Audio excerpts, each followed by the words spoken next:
Fanitondra fanazavana makasika ny volavolan-dalàna amin'ny ilay sata manokana fe ny tanàna n'Antananarivo ny sekretera général ny ministera ny atitany toy izao ny fanazavana. Mijanona ho commune Ambonivohitra iray Antananarivo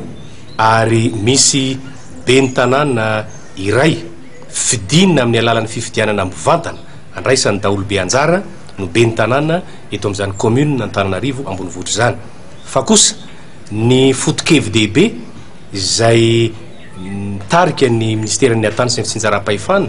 nanao ny volavolan-dalàna io dia mipetraka ihany amin'ilay hoe fitsinjarana ny fahefana, ny oentimanana, ny olona idina eny ambanimbany kokoa eny anivon'ny boriboritany satria tsapa fa tsy araka ny olotokana ny fitantanana an'Antananarivo noho ny isan'ny mponina be loatra sy noho ny fidadasiky ny commune. Noho izany dia napetraka hanana fahefana bebe kokoa ary hanana fahafahana hanana oentimanana vola sy fahafahana anara-maso akaikikaiky kokoa ny zava-misy ao aminy ny arrondissement tsirairay avy ary dia natao commune ny arrondissement tsirairay avy. Raha fehezina zany dia ny renivohitra Madagasikara dia izy commune ny boriboritany N ary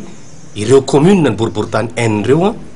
dia hisy ben'ny tanàna ny commune ny boriboritany ho fidiny vahoaka mivantana ao boriboritany tsirairay avy. Fa kosa ireo commune ny boriboritany reo no mitambatra indray avy eo manome ny commune Ambonivohitry Antananarivo izay hanana ben'ny tanàna iray ihany koa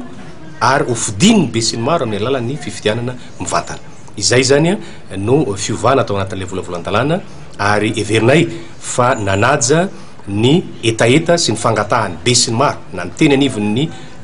anteny meram-pirenena na ny olotsotra izay nandefa ny etaetany sy izay mety ho sosikeviny.